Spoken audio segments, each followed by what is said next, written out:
महाराष्ट्र सरळ सेवा परीक्षा 2023च्या दृष्टीने IBPS पॅटर्नचे इंग्रजी ग्रामरचे प्रश्न आपण या व्हिडिओमध्ये सोडवणार आहोत. यामध्ये मुख्यत्वे आपण तलाठी भरतीसाठी इंग्रजी ग्रामरचे प्रश्न सोडवणार आहोत. यातील सर्व प्रश्न IBPS TCS पॅटर्न नुसार असणार आहेत आणि सर्वात जास्त फोकस आपण व्होकॅब्युलरीवरती करणार आहोत. या व्हिडिओमध्ये आपण प्रश्नांखाली जे सर्व ऑप्शन दिलेले आहेत त्या सर्वच्या सर्व ऑप्शनचं एक्सप्लेनेशन करणार आहोत आणि तुम्हाला आधी सांगितल्याप्रमाणे हे जे प्रश्न आहेत ते जुन्या प्रश्नपत्रिकातून घेतलेले आहेत आणि ती प्रश्नपत्रिका होती ITI 2022ची प्रश्नपत्रिका. ITI 2022ची परीक्षा IBPS नेच घेतली होती, म्हणून 100% हे जे प्रश्न आहेत ते IBPS TCS पॅटर्ननुसारच असणार आहेत. म्हणून हा जो व्हिडिओ आहे हा शेवटपर्यंत पहा, जेणेकरून तुम्हाला व्होकॅब्युलरीमध्ये जास्तीत जास्त मार्क मिळण्यासाठी फायद्याचं होणार आहे. पहिला प्रश्न पहा.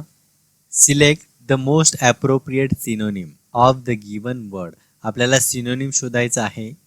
ठीक आहे, सिनोनिम शोधायचा आहे. कशाचा सिनोनिम शोधायचा आहे तर या ठिकाणी एक शब्द दिलेला आहे. या शब्दाचा सिनोनिम आपल्याला शोधायचा आहे आणि शब्द आहे सजेशन. सजेशन या शब्दाचा सिनोनिम आपल्याला शोधण्यासाठी आपल्याला सर्वात आधी या सजेशन या शब्दाचा अर्थ माहीत असणं गरजेचं आहे. तर मित्रांनो, सजेशन या शब्दाचा जो अर्थ आहे तो होतो सूचना किंवा प्रस्ताव सुद्धा आपण त्याला म्हणू शकतो. प्रस्ताव असा सुद्धा सजेशन या शब्दाचा अर्थ घेतला जातो. त्यानंतर आपण पाहणार आहोत ऑप्शन्स. या ठिकाणी पहा, तुम्हाला ऑप्शन्स दिसत आहेत. पहिला ऑप्शन आहे टेम्पटेशन. टेम्पटेशनचा अर्थ काय होतो? टेम्पटेशन म्हणजे मोह, एखाद्या गोष्टीचा मोह असणे किंवा भुरळ पडणे. भुरळ पडणे असा सुद्धा टेम्पटेशनचा अर्थ होतो. त्यानंतर आहे डिझायर. डिझायर म्हणजे तीव्र इच्छा. एखाद्या गोष्टीची तीव्र इच्छा असणे म्हणजेच डिझायर असणे. आयडिया म्हणजे काय? आयडिया म्हणजे कल्पना. आयडिया म्हणजे कल्पना किंवा एखादी युक्ती. आयडिया म्हणजे कल्पना किंवा एखादी युक्ती. त्यानंतर आहे अटरन्स. अटरन्स म्हणजे बोलणे किंवा उच्चार करणे. बोलणे किंवा उच्चार करणे म्हणजे अटरन्स. आपल्यासमोर सर्व पर्यायांचे अर्थ आहेत आणि जो शब्द आपल्याला प्रश्नामध्ये दिलेला आहे त्याचा सुद्धा अर्थ दिलेला आहे. सूचना आणि प्रस्ताव. आता आपल्याला या प्रश्नामध्ये सिनोनिम शोधायचा आहे. तर समान अर्थाचा शब्द शोधण्यासाठी आपण पाहूया की सूचना किंवा प्रस्ताव या अर्थाचा शब्द आपल्याला पर्यायांमधून कोणता दिसतोय. तर या ठिकाणी सूचना आहे आणि प्रस्ताव आहे, तर त्याच अर्थाचा जो शब्द आहे तो आपल्याला आयडिया या शब्दामधून दिसतोय. सूचना देणे, एखाद्या गोष्टीची सूचना देणे, एखाद्या गोष्टीचे प्रस्ताव ठेवणे म्हणजेच कल्पना सुचवणे किंवा युक्ती सुचवणे. प्रस्ताव ठेवणे किंवा सूचना देणे म्हणजेच कल्पना देणे किंवा एखादी युक्ती सुचणे. म्हणजेच काय झालं, या प्रश्नाचं जे उत्तर आहे आपल्याला पर्याय क्रमांक 3 मधून दिसते. म्हणजेच सजेशन या शब्दाचा जो अर्थ आहे किंवा समानार्थी शब्द आहे तो काय आहे? तो आहे आयडिया. पुढचा प्रश्न पहा. प्रश्न आहे select the correctly spelled word. Select the correctly spelled word. ITIच्या 2022च्या प्रश्नपत्रिकेमधून हे प्रश्न घेतलेले आहेत. सर्वचे सर्व प्रश्न ITI 2022च्या प्रश्नपत्रिकेमधूनच घेतलेले आहेत. आता आपण हा प्रश्न पाहतोय, select the correctly spelled word. आता या ठिकाणी आपल्याला एक शब्द दिलेला आहे आणि तो शब्द आहे पोटेन्शियल. शब्द काय आहे? पोटेन्शियल. आता आपल्याला या दिलेल्या चारही पर्यायांमधून पोटेन्शियल या शब्दाचा अचूक स्पेलिंग शोधायचं आहे. तर पोटेन्शियल या शब्दाचं अचूक जे स्पेलिंग आहे ते पर्याय क्रमांक 4 मधून दिसतंय. POTENTIAL असायला पाहिजे, तेव्हा ते अचूक स्पेलिंग होणार आहे पोटेन्शियल या शब्दाचं. पोटेन्शियलचा जो अर्थ आहे तो होतो संभाव्य असा अर्थ पोटेन्शियलचा होतो. पुढच्या प्रश्नाकडे जाऊया. हा प्रश्न पहा. Select the option that can be used as one word substitute. One word substitute आपल्याला शोधायचा आहे. For the given group of words. या ठिकाणी आपल्याला ग्रुप ऑफ वर्ड्स दिलेला आहे. A person who is fond of fighting. Group of word काय आहे? A person who is fond of fighting. या वाक्यासाठी आपल्याला दिलेल्या पर्यायांमधून असा सिमिलर असा शब्द शोधायचा आहे किंवा समान अर्थाचा शब्द शोधायचा आहे. त्यालाच सबस्टिट्यूट असं म्हटलं जातं. काय म्हणतात त्याला? सबस्टिट्यूट असं म्हटलं जातं. आता वाक्याचा अर्थ पाहूया आपण. A person who is fond of fighting. Fond म्हणजे काय? फॉन्ड म्हणजे चाहता. फॉन्ड म्हणजे चाहता आणि फायटिंग म्हणजे काय? भांडण करणे. फॉन्ड म्हणजे चाहता आणि फायटिंग म्हणजे भांडण करणे. असा व्यक्ती ज्याला भांडण करणं खूप आवडतं. भांडण करणे या गोष्टीचा तो खूप चाहता आहे असा व्यक्ती. ठीक आहे. तर अशा व्यक्तीला काय म्हटलं जातं? आता पर्यायांमध्ये पाहूया आपण. या ठिकाणी तुमच्या समोर पर्याय आहेत. पहिला आहे बेलिकोस. बेलिकोस म्हणजे काय? तर बेलिकोस म्हणजे भांडखोर. बेलिकोस म्हणजे भांडखोर. आता आपल्याला जरी या पर्यायांमधून अचूक पर्याय सापडला असेल तरीही आपण बाकीच्या तीनही पर्यायांचा अर्थ पाहणार आहोत. बेनेफॅक्टर. दुसरा आहे बेनेफॅक्टर. बेनेफॅक्टर म्हणजे दाता. दाता किंवा त्याला उपकार करता असं सुद्धा म्हटलं जातं. उपकार करता. उपकार करता. ठीक आहे. त्यानंतर आहे ब्लास्फीम. ब्लास्फीम म्हणजे निंदा. ब्लास्फीम म्हणजे निंदा किंवा ईश्वर निंदा. निंदा किंवा ईश्वर निंदा. त्यानंतर आहे बायनियल. बायनियल म्हणजे द्वैवार्षिक. द्वैवार्षिक. बायनियल म्हणजे द्वैवार्षिक. आता आपल्याला चारही पर्यायांचा अर्थ कळालेला आहे. त्यानंतर आपण पाहूया की उत्तर आपलं कोणतं असू शकतं. A person who is fond of fighting म्हणजे असा व्यक्ती ज्याला भांडण करणं खूप आवडतं. तर अशा व्यक्तीला काय म्हणू शकतात? अशा व्यक्तीला आपण भांडखोर असं म्हणू शकतो. काय म्हणू शकतो? भांडखोर म्हणू शकतो.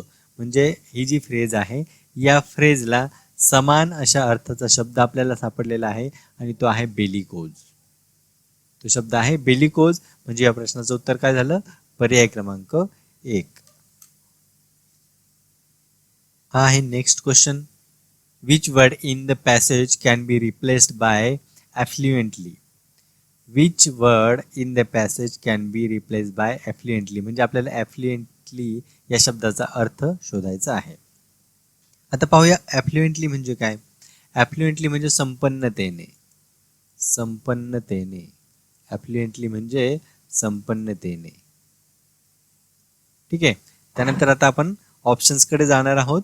ऑप्शन पहा तुमच्या समोर आहेत. पहिला आहे डिवोशन. डिवोशन म्हणजे काय? तर डिवोशन म्हणजे भक्ती. डिवोशन म्हणजे भक्ती. त्यानंतर आहे लक्झरियसली. लक्झरियसली म्हणजे विलासीपणे. लक्झरियसली म्हणजे विलासीपणे. लक्झरियसली विलासीपणे. त्यानंतर एम्फॅसाइज्ड. एम्फॅसाइज्ड भर देणे. एखाद्या गोष्टीवर जास्त भर देणे किंवा आपण त्याला जोर देणे असं सुद्धा म्हणतो. जोर देणे किंवा भर देणे. यार्डस्टिक. यार्डस्टिक निकष. निकष किंवा मापदंड. मापदंड किंवा मोजमापाचे प्रमाण असं सुद्धा आपण त्याला म्हणू शकतो. आता या ठिकाणी ॲफ्ल्युएंटलीचा आपल्याला समानार्थी शब्द शोधायचा आहे संपन्नतेने. संपन्नतेचा अर्थ कशाशी होतो? पैशाशी होतो. संपन्नतेने याचा समानार्थी शब्द आपल्याला कोणत्या शब्दातून दिसतोय? भक्ती, विलासीपणे, भर देणे किंवा निकष किंवा मानदंड. तर याचा किंवा संपन्नतेचा जो समानार्थी शब्द आहे तो आपल्याला विलासीपणे या शब्दातून दिसतोय. संपन्नतेने म्हणजेच विलासीपणे. संपन्नतेने म्हणजे काय? विलासीपणे.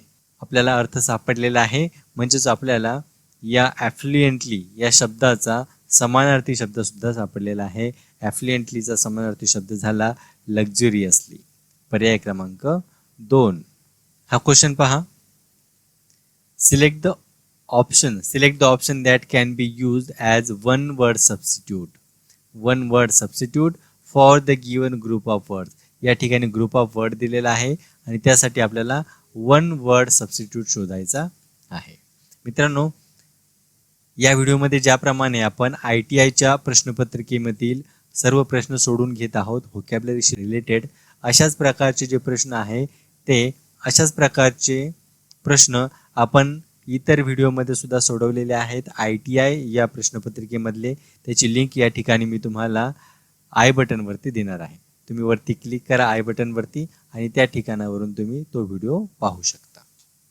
तर या ठिकाणी आपल्याला प्रश्न दिलेला आहे, अ study of how the stars affect human life.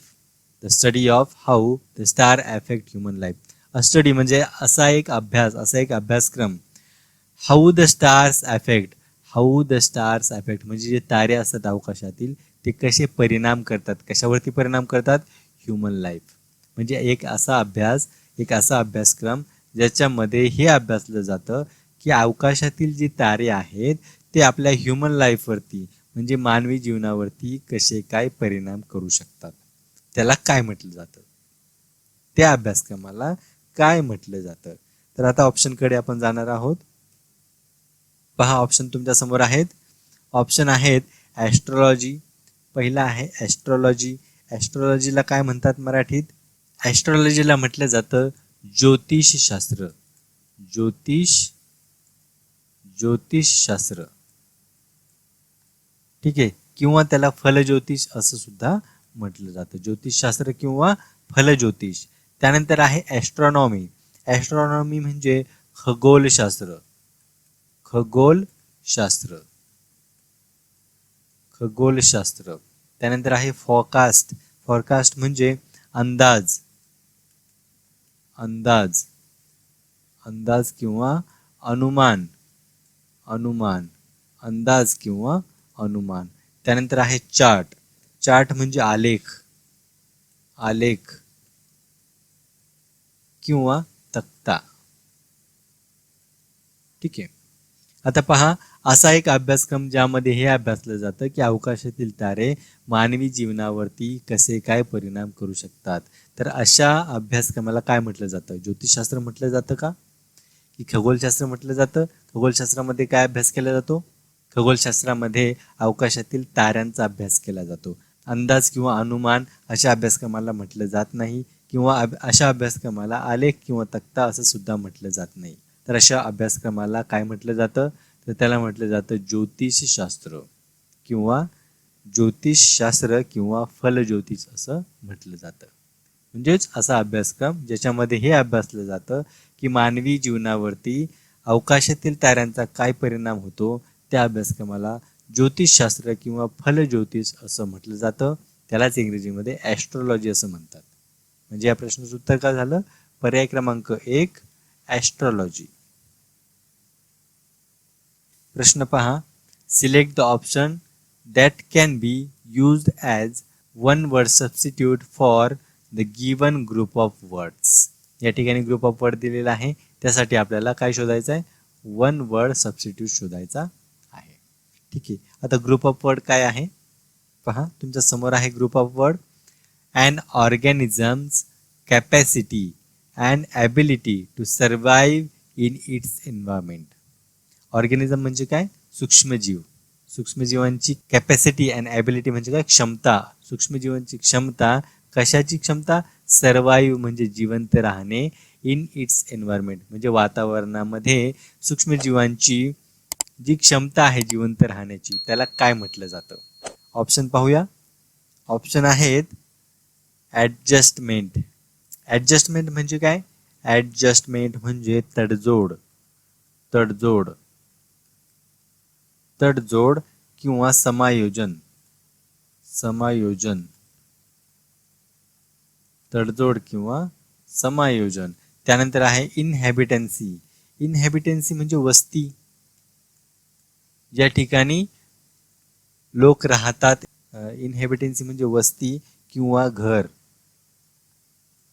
प्राण्यांच्या किंवा मानवांच्या जी वस्ती असते त्याला इनहॅबिटन्सी असं म्हटलं जातं.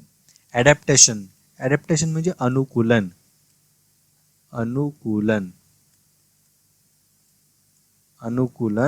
किंवा रूपांतर किंवा अनुयोजन असं सुद्धा म्हटलं जातं. हॅबिटेट, हॅबिटेट म्हणजे अधिवास, अधिवास किंवा आवास, आवास. ठीक आहे. तर या ठिकाणी जे सूक्ष्मजीव असतात म्हणजे ऑर्गॅनिझम असतात त्यांची कॅपॅसिटी किंवा ॲबिलिटी म्हणजे त्यांची क्षमता टू सर्वाईव्ह, जिवंत राहण्याची, वातावरणामध्ये जिवंत राहण्याची त्यांची क्षमता, म्हणजे वातावरणामध्ये जे बदल होतात त्या बदलानुसार ते स्वतःमध्ये बदल करून ते कसे जिवंत राहतात या गोष्टीला काय म्हटलं जातं. तर या गोष्टीला तडजोड किंवा समायोजन म्हटलं जात नाही, या गोष्टीला वस्ती किंवा घर म्हटलं जात नाही, तर त्या गोष्टीला अनुकूलन असं म्हटलं जातं. म्हणजे ज्याप्रमाणे जे ऑर्गॅनिझम्स असतात म्हणजे सूक्ष्मजीव असतात त्यांची कॅपॅसिटी किंवा त्यांची ॲबिलिटी असते, ज्याप्रमाणे वातावरणामध्ये बदल होतो त्याचप्रमाणे ते स्वतःमध्ये बदल घडवून आणतात. त्याला काय म्हटलं जातं, त्याला म्हटलं जातं अनुकूलन असं म्हटलं जातं. अनुकूलन हा शब्द आहे त्यासाठी. म्हणजे या प्रश्नाचं उत्तर काय झालं, पर्याय क्रमांक 3 ॲडॅप्टेशन म्हणजेच अनुकूलन. हा पहा प्रश्न, select the most appropriate synonym of the word given in brackets to fill in the blank. ठीक आहे. आणि प्रश्न काय आहे, प्रश्न या ठिकाणी तुमच्या समोर आहे. The Taj Mahal is an extraordinary work of art. या ठिकाणी या ब्रॅकेट्समध्ये एक शब्द दिलेला आहे एक्स्ट्राऑर्डिनरी, आणि यासाठी सिनोनिम आपल्याला शोधायचा आहे. एक्स्ट्राऑर्डिनरी या शब्दासाठी सिनोनिम शोधायचा आहे. आता एक्स्ट्राऑर्डिनरी म्हणजे काय, तर एक्स्ट्राऑर्डिनरी म्हणजे अलौकिक, अलौकिक, अलौकिक किंवा असामान्य, असामान्य. आपण त्याला अचाट असं सुद्धा म्हणतो, अलौकिक किंवा असामान्य. ठीक आहे. एक्स्ट्राऑर्डिनरीचा अर्थ झाला अलौकिक किंवा असामान्य. त्यानंतर आता पर्यायांकडे जाऊया. पर्याय पहा तुमच्या समोर आहेत. पहिला मावलस, मावलस म्हणजे काय, आश्चर्यकारक, आश्चर्यकारक. त्यानंतर दुसरा ऑप्शन आहे स्किलफुल, स्किलफुल म्हणजे कुशल, स्किलफुल कुशल किंवा कौशल्यपूर्ण, कुशल किंवा कौशल्यपूर्ण. एक्स्ट्राव्हॅजन्स अपव्यय, एक्स्ट्राव्हॅजन्स अपव्यय किंवा उधळपट्टी, अपव्यय किंवा उधळपट्टी. एक्सपर्टीज अनुभव, अनुभव किंवा कुशलता. ठीक आहे. आता एक्स्ट्राऑर्डिनरीचा अर्थ आपल्याला कळाला, अलौकिक किंवा असामान्य. अशाच सेम अर्थाचा जो शब्द आहे तो ऑप्शन्समध्ये कोणता आहे, तर तो या ठिकाणी दिसतोय आश्चर्यकारक. अलौकिक किंवा असामान्य म्हणजेच काय, आश्चर्यकारक. अलौकिक किंवा असामान्य गोष्टच कशी असू शकते, आश्चर्यकारक असू शकते. म्हणजे एक्स्ट्राऑर्डिनरीचा समानार्थी शब्द आपल्याला मिळाला मार्वलस. पर्याय क्रमांक 1. Identify the word in the given sentence that is incorrectly spelled. आपल्याला इनकरेक्टली स्पेल्ड जो वर्ड आहे तो शोधायचा आहे. कशातून शोधायचा आहे, या दिलेल्या वाक्यामधून. दिलेले वाक्य आहे, शिखर is a reputed missionary doctor who has a large mustache and is 6 feet 6 inches tall. या वाक्यातून आपल्याला असा शब्द शोधायचा आहे ज्याचं स्पेलिंग चुकीचं दिलेलं आहे. नॉर्मली आपण कसं पाहतो, पर्यायांमध्ये आपल्याला 4 शब्द दिले जातात. ते 4ही शब्द एकाच शब्दाचे चुकीच्या पद्धतीने लिहून किंवा चुकीच्या पद्धतीने स्पेलिंग तयार करून लिहिलेले जातात, आणि त्यातून आपल्याला अचूक स्पेलिंगचा पर्याय निवडावा लागतो. किंवा दुसरा पर्याय असतो, आपल्याला 4ही पर्याय वेगवेगळे शब्द दिलेले जातात आणि त्या वेगवेगळ्या शब्दांमधून जो शब्द अचूक स्पेलिंगसह लिहिलेला आहे तो आपल्याला शोधायचा असतो. परंतु या ठिकाणी वेगळं आहे, आपल्याला पूर्ण सेंटेन्स दिलेला आहे आणि त्या सेंटेन्समध्ये आपल्याला असा शब्द शोधायचा आहे ज्या शब्दाचं स्पेलिंग चुकीच्या पद्धतीने लिहिलेलं आहे. जर तुम्ही पाहिलात तर तुम्हाला लगेच ते कळून येणार आहे. तर शब्द आहेत इंचेस, खाली आपल्याला काही ऑप्शन्स दिलेले आहेत. ऑप्शन्स काय आहेत, इंचेस, रेप्युटेड, मुस्टॅच आणि मिशनरी. तर या ठिकाणी इंचेस, रेप्युटेड आणि मुस्टॅच यांचं स्पेलिंग अगदी बरोबर आहे. मग चुकीचं स्पेलिंग कोणतं आहे, तर ते आहे मिशनरी या शब्दाचं. मग मिशनरी या शब्दाचं अचूक स्पेलिंग काय होतं, तर ते होतं MISSIONARY. अशा प्रकारे या ठिकाणी मिशनरी या शब्दाचं अचूक स्पेलिंग असतं MISSIONARY. म्हणजे या प्रश्नाचं उत्तर काय आहे, पर्याय क्रमांक 4. हा प्रश्न पहा मित्रांनो, identify the word in the given sentence that is incorrectly spelled. Incorrectly spelled म्हणजे पूर्वीच्या प्रश्नासारखाच हा प्रश्न सुद्धा आहे. या ठिकाणी आपल्याला एक वाक्य दिलेलं आहे. वाक्य काय आहे पहा. Tryst with destiny is a famous speech delivered by Jawaharlal Nehru, the first prime minister of independent India. ठीक आहे, या ठिकाणी आपल्याला हे वाक्य दिलेले आहे आणि या वाक्यातून ज्या शब्दाचं स्पेलिंग चुकीचं आहे तो शब्द आपल्याला शोधायचा आहे. आता पर्याय सुद्धा दिलेले आहेत. पर्याय काय आहेत पहा. डेस्टिनी, इंडिपेंडंट, डिलिवर्ड आणि ट्रायस्ट. या ठिकाणी डेस्टिनीचं स्पेलिंग बरोबर आहे, इंडिपेंडंटचं स्पेलिंग बरोबर आहे आणि ट्रायस्टचं स्पेलिंग बरोबर आहे, परंतु डिलिवर्ड या शब्दाचं स्पेलिंग चुकीचं आहे. मग डिलिवर्ड या शब्दाचं अचूक स्पेलिंग काय असणार आहे, फक्त एक लेटर या ठिकाणी चुकलेलं आहे. DELIVERED याप्रमाणे आपल्या डिलिवर्ड या शब्दाचं स्पेलिंग असणार आहे. फक्त एकच अक्षर या ठिकाणी चुकलेलं आहे. ठीक आहे, पुढच्या प्रश्नाकडे जाऊ. पहा पुढचा प्रश्न काय आहे. Choose the most appropriate meaning of the given idiom. Idiom दिलेली आहे आणि मोस्ट ॲप्रोप्रिएट मिनिंग शोधायचं आहे दिलेल्या पर्यायांमधून. आता पहा इडियम काय दिली आहे आपल्याला. Pass the batten. इडियम काय आहे, पास द बॅटन. काय अर्थ होतो पास द बॅटनचा. पास द बॅटन म्हणजे विशिष्ट कर्तव्य किंवा जबाबदारी सोपवणे. विशिष्ट कर्तव्य किंवा जबाबदारी सोपवणे कुणावरती, म्हणजे एखाद्या व्यक्तीवरती विशिष्ट कर्तव्य किंवा जबाबदारी सोपवणे त्याला म्हणतात पास द बॅटन. आता ऑप्शन्स पाहूया काय आहेत. ऑप्शन्स पहा तुमच्या समोर आहेत. बर्न अ फ्लेम. बर्न अ फ्लेम म्हणजे काय, ज्योत पेटवणे. ज्योत पेटवणे. बर्न फ्लेम म्हणजे ज्योत पेटवणे. त्यानंतर have a good looks. Have good looks म्हणजे आकर्षक व्यक्तिमत्व. आकर्षक व्यक्तिमत्व. त्यानंतर तिसरं आहे पास रिस्पॉन्सिबिलिटी म्हणजे जबाबदारी सोपवणे. जबाबदारी सोपवणे, एखाद्यावरती जबाबदारी सोपवणे. आणि चौथा आहे हॅव ॲन इल्युजन म्हणजे आभास होणे. आभास होणे. ठीक आहे, पास द बॅटनचा अर्थ आपण काय पाहिला, कर्तव्य किंवा जबाबदारी. आपल्याला शोधायचं आहे मिनिंग. मग जबाबदारी आपल्याला कोणत्या पर्यायामधून दिसते, पास रिस्पॉन्सिबिलिटी म्हणजे जबाबदारी सोपवणे किंवा जबाबदारी पुढे ढकलणे असा याचा अर्थ होतो. पास द बॅटन आणि पास रिस्पॉन्सिबिलिटी हे समान अर्थाचे शब्द किंवा फ्रेजेस आहेत. म्हणजे या प्रश्नाचं उत्तर काय झालं, पर्याय क्रमांक 3. हा प्रश्न पहा. Choose the most appropriate antonym of the given word from the passage. Antonym शोधायचा आहे. ठीक आहे, आणि शब्द काय दिलेला आहे, टुगेदर. टुगेदर या शब्दासाठी अँटोनिम शोधायचा आहे. आणि ऑप्शन्स काय आहेत, आधी आपण टुगेदरचा अर्थ पाहू. टुगेदर म्हणजे एकत्र.